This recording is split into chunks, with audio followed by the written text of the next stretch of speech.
Hello and welcome to geometry class. This is 4.1 congruent figures. We are starting chapter 4, page 198. So the idea here is that you are watching this video and you are following along in the book.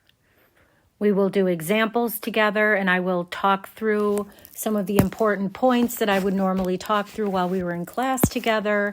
And then we'll do some quick checks together, and then I will give you the assignment that follows. So right now we're looking at example 1. We're on page 198. The idea here is that we are naming congruent parts.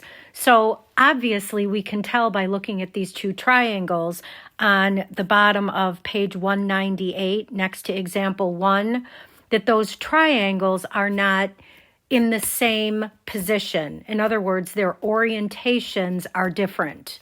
Why this is important is because if the orientations are different, you are not able to determine what angle goes with or matches up with another angle.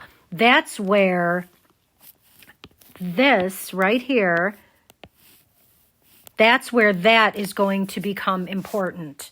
So if we're told the triangle congruence statement, that's what that is that I just circled. That's called the triangle congruence statement.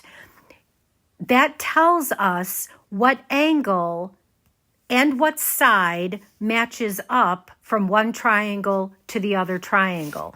For example, if we look,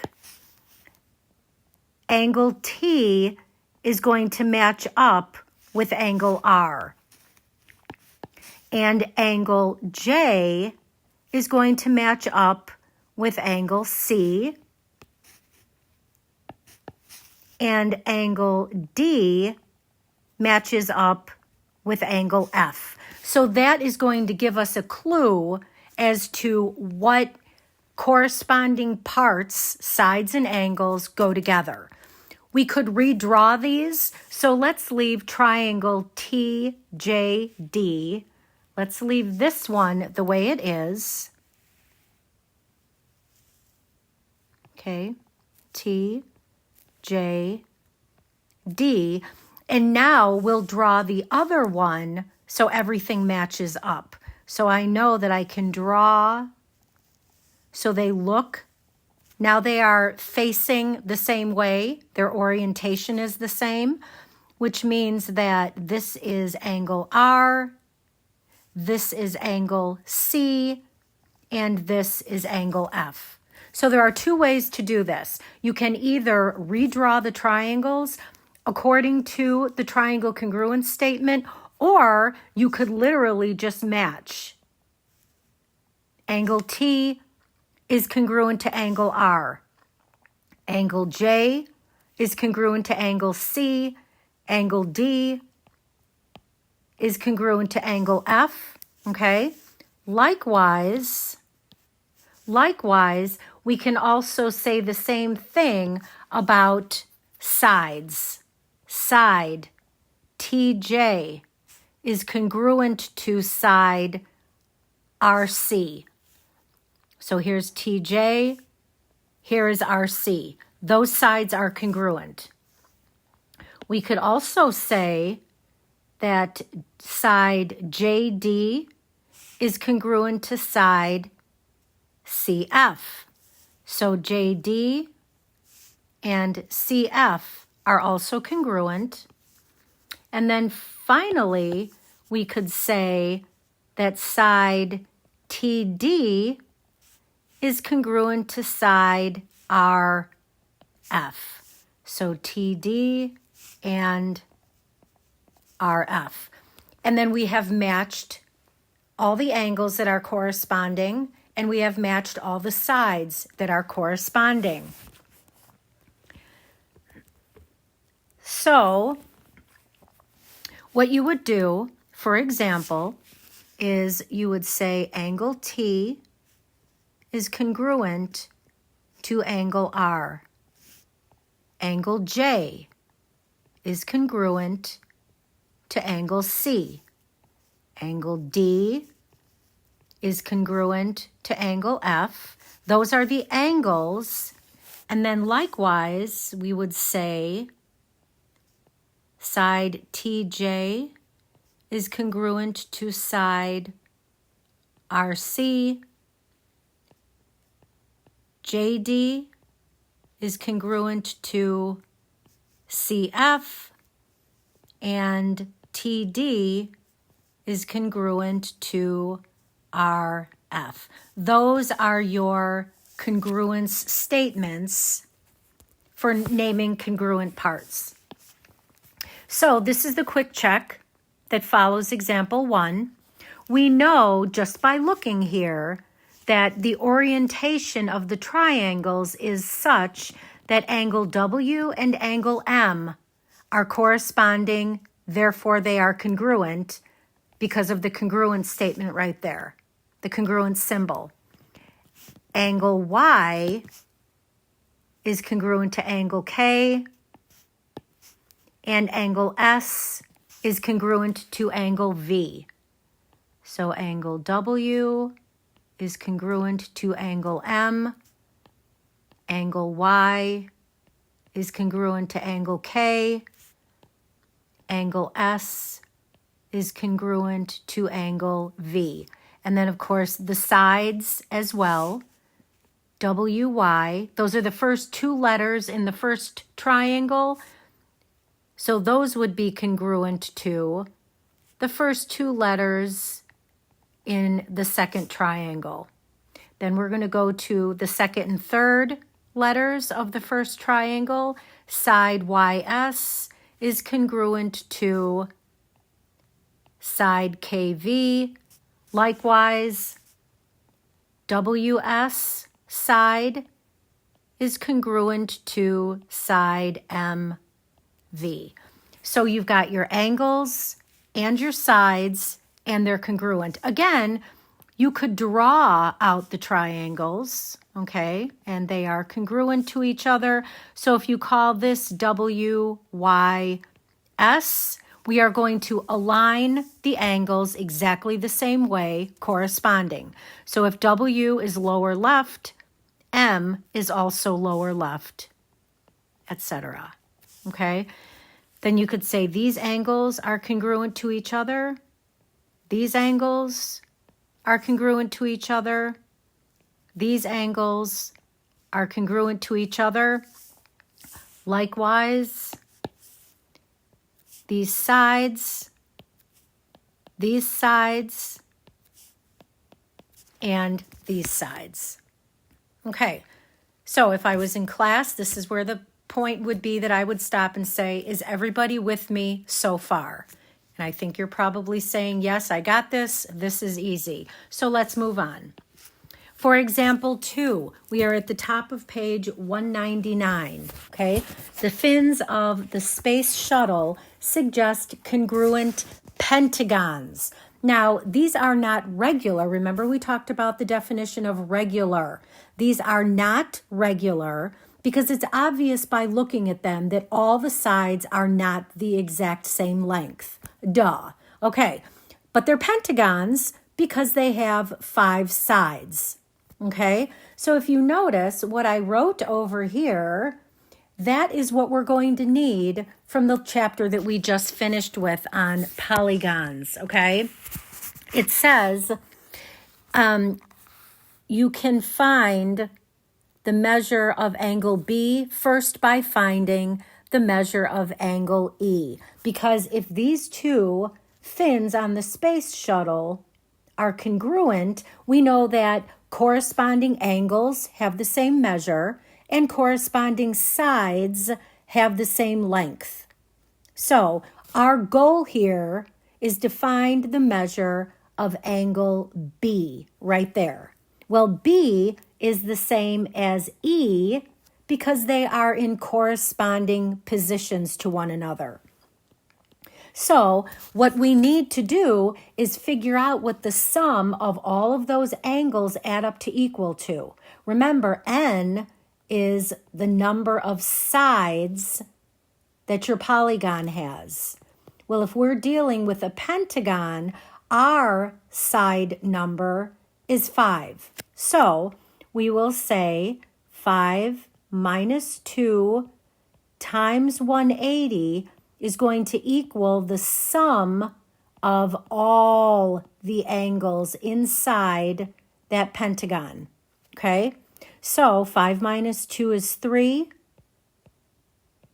And 3 times 180 is 540 degrees. So we know that all of the angles added up equal 540 degrees. So let's deal with this pentagon here on the left because we've got the angle measures in there. So we know that angle A plus angle C plus angle E plus angle S plus angle P will equal 540 degrees. Okay, A, if you notice, has a little, what is that dumb thing? A square. It's got a little square in the corner, so we know that that is a 90-degree angle. It's a right angle. Angle C is given as 132. Angle E is our unknown. Angle S is 88. And angle P is also a 90-degree angle. So we'll add all of those up together. 90 plus 132 plus 88 plus another 90.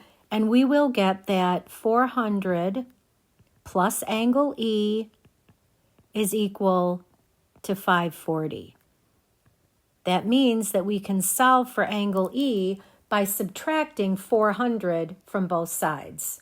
So 540 minus 400 is equal to 140 degrees. And because angle E is 140 degrees, that we know that angle B is also 140 degrees, because if those pentagons are congruent, each corresponding angle is congruent to each other. Angle E is congruent to angle B. Angle S is congruent to angle D, etc. Okay, so coming down here, this is where we have to rely on our ability to solve simple equations. Okay, moving on. For the quick check 2, it says it is given that triangle WYS is congruent to triangle MKV. So if Y is equal to 35 degrees, we're looking for the measure of angle K. So let's just draw out a couple of triangles. Now, we know that they're congruent, although mine are not perfectly congruent. Now they are. So W, Y, S, and M, K, V. So if angle Y is 35 degrees, 35, right up there in the corner, what do we know about angles Y and K? First of all, just by looking at the drawings, you can see that Y and K are in the exact same position in their respective triangles. That means that angle Y is congruent to angle K, and angle K is also equal to 35 degrees. You could also see by looking at your triangle congruence statement that angle Y is in the same position within its 3-letter triangle identity to tell us that they are also corresponding. So angle W is congruent to angle M, angle Y is congruent to angle K. So if Y is 35, K is also 35. Okay, so easy enough. Now, quick check 3. So instead of doing example 3, we're just going to look at the quick check and we're going to determine if those two triangles, JKL and MNL are congruent. Okay, so if you look here, I gave a little clue that says, let's draw these triangles first and foremost. So we're going to take this triangle right here, and we are going to draw it, and then we're going to draw the other one so they are both facing the same way. Okay, so JKL, I'm just going to draw this triangle right here, and I'm going to say this is J, this is K, and that is L. Now here's the other triangle. So J and M are in the same positions. K and N are in the same position. And of course, L is in the same position as L. So J, K, I'm marking their angles. So JL has one swish and KL has one swish, and then angle N over here, angle M, and both of these have 2. Now, we already know that if angles J and M are congruent, which they are because they only each have one little swish, those are congruent, and angle K is congruent to angle N, and they are because they both have 2 little swishes. We already know that there's only one measure that angle L could be in order to make sure that the triangle angle sum theorem holds. In other words, there's only 1 degree measure for angle L that guarantees that J plus K plus L equals 180. Well, if J and M are the same and K and N are the same, then L has to be the same in each in order for the 180 degrees to hold true. So yes, angle L in the triangle on the left is congruent to angle L in the triangle on the right. However, angles are not the only things that are important. Sides are also important. If we look at side JL, which is corresponding to side ML, we can very, very clearly see that this side marked with 1 little tick mark on JL is not the same length as ML because ML has 2. So you can see when you draw out the triangles that this congruence does not hold true. And that is the way that I recommend that you do those. Look at your triangle congruence statement and draw the triangles according to the order of the letters, which are angles. Draw the triangles according to the order that the letters are given you. Then mark whatever you have as information given in each one of those individual triangles, and then corresponding angles should be the same measure and corresponding sides should be the same measure. Here, they definitely are not. Okay, so on the bottom of page 199, we have theorem 4.1, which points out exactly what we said about angle L in Quick Check 3. If 2 angles of one triangle are congruent to 2 angles of another triangle, then the third angles are congruent. And again, they have to be because of the triangle angle sum theorem. All the angles have to add up to equal 180 degrees. And if 2 angles of one triangle are exactly the same as 2 angles of another triangle, then those third angles have to be the same in order for the angles to add up to be 180 degrees. Okay, now what we are going to do is we are going to walk through Quick Check 4, which is a proof. You guys will be expected to get through these proofs. Okay? My advice to you, in fact, no, it's not my advice. It is my expectations of you. Draw the figure. Write down the given information. write down what you are to prove, and then construct a 2-column table. Statements on the left, reasons on the right. Okay? So the first thing that will go into this table always are the givens. Okay? Angle A is congruent to angle D. Angle E is congruent to angle C.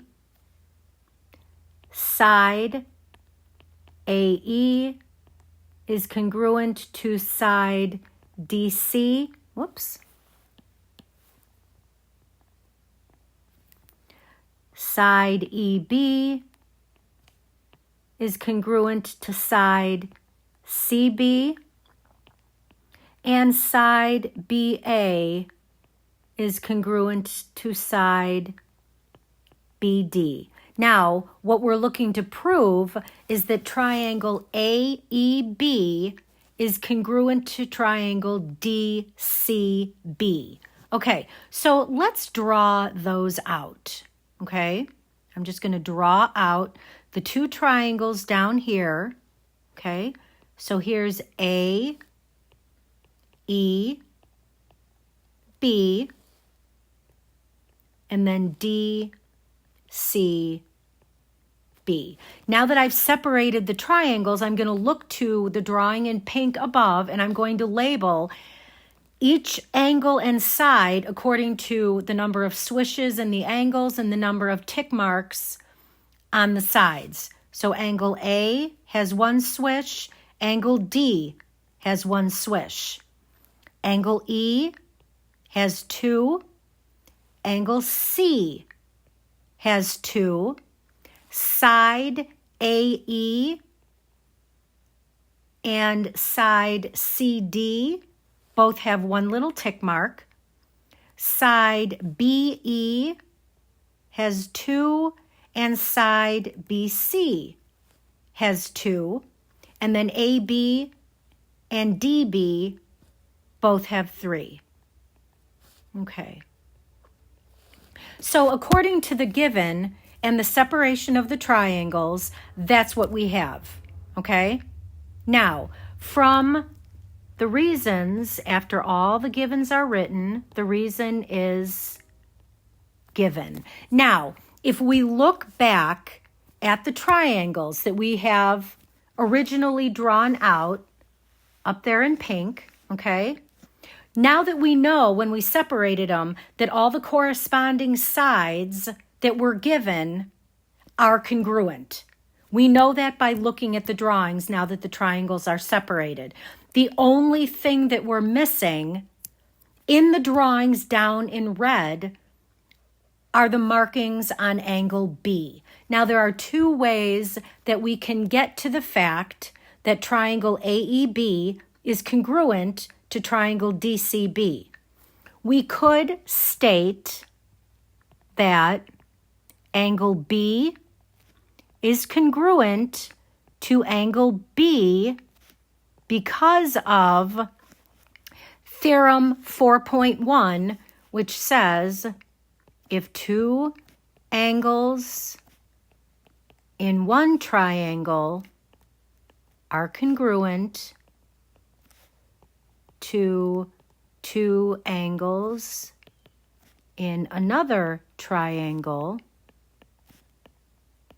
then the third angles are congruent. Okay?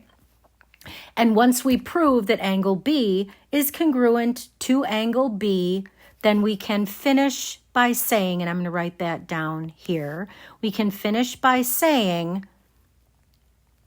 angle AE or triangle AEB is congruent to triangle DCB by the definition of congruent triangles. That's one way to prove that angle B is congruent to itself. The other way, and I'm going to label this as statement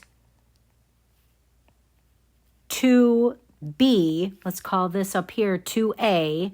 So 2A gives us one way to prove angle B is congruent to angle B. For statement 2B, this is the other way. We could say that angle B is congruent to angle B, because if you look up at the drawing in pink here, those angles, they are a very, very special angle relationship pair. Those are vertical. And by definition of vertical angles, they will always be congruent to each other. So vertical angles. So 2A gives us a reason that angle B is congruent to angle B, but statement 2B also gives us another reason to say that angle B is congruent to angle B. So once we've proven all of the angles and all of the sides, corresponding that is, are congruent to each other, we can then finish off the proof by stating what it is that we were proving. And don't forget also that you need to state the reason why you know that that's true, okay? So this was literally only a 3-step proof given the middle, which was either 2A or 2B, and then what we were looking to prove. Very, very basic, okay? Now, as far as your homework goes, it is all IXL, okay? And this is going to keep you busy. Your IXL are K1, K2, K3, and K4. So you will have the start of this class period to get it done or to get it started, and then into Tuesday, you can get it finished. So what I'm going to do is release K1, K2 for Monday, and then when you get to class on Tuesday, you will be responsible for K3 and K4. All right, guys. See you in a couple of weeks.